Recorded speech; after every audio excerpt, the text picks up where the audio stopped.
This week the Air Force reported that 3 B-2 Spirits and approximately 200 airmen completed their first ever deployment to Hawaii. The deployment lasted from August 15th through September 27th. Although bombers regularly rotate throughout the Indo-Pacific, this marked the first deployment of B-2 Spirits to Joint Base Pearl Harbor Hickam, the Air Force said.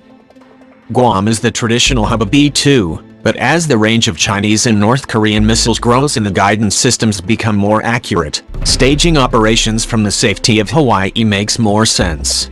It also allows the B-2 to practice with F-22 Raptors assigned to the 199th Fighter Squadron, a unit of the Hawaii Air National Guard. This integration conjures up future long-range, all-strike packages. The F-22s would not just defend the bombers, they could also scout ahead while maintaining the mission's low observability on radar.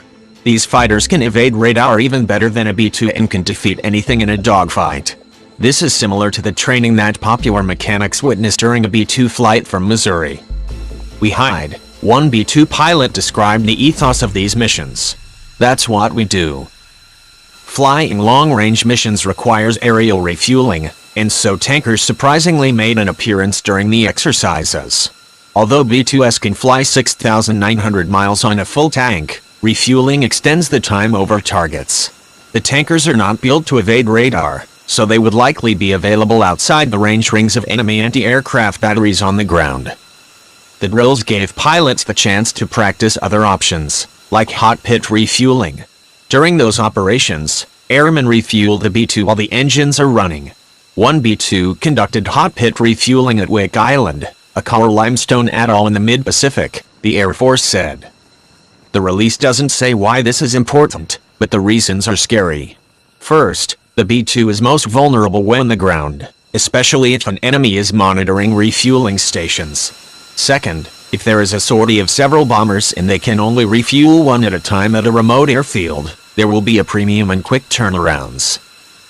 And third, the airfield they are landing at could have been bombed with chemical, radiological, or biological warheads, with refuelers in mop suits, and the pilots may want to leave fast.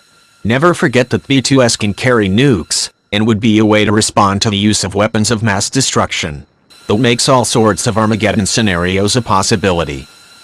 The Air Force never said specifically that the Guam killer prompted these operations, and it's been in the crosshairs of missiles for a long time. But staging operations from Hawaii is one of the clearest signs that the Pentagon is planning for a war without Guam on the table.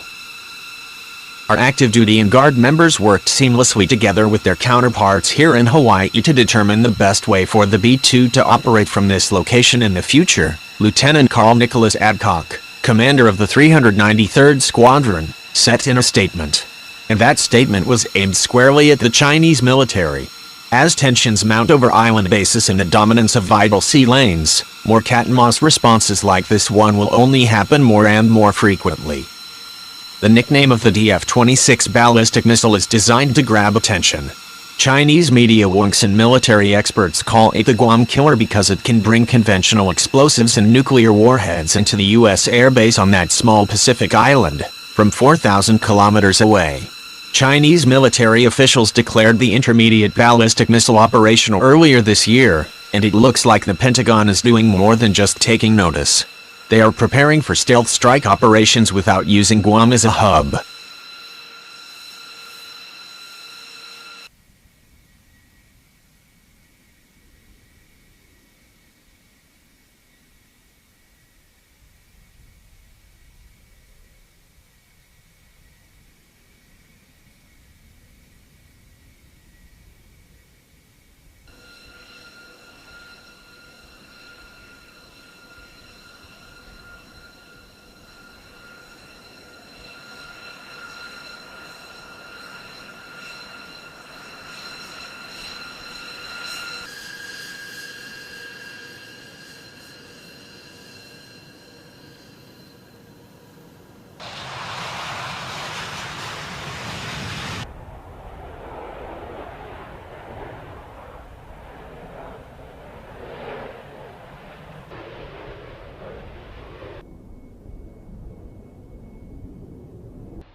terrible shot. Not a racer.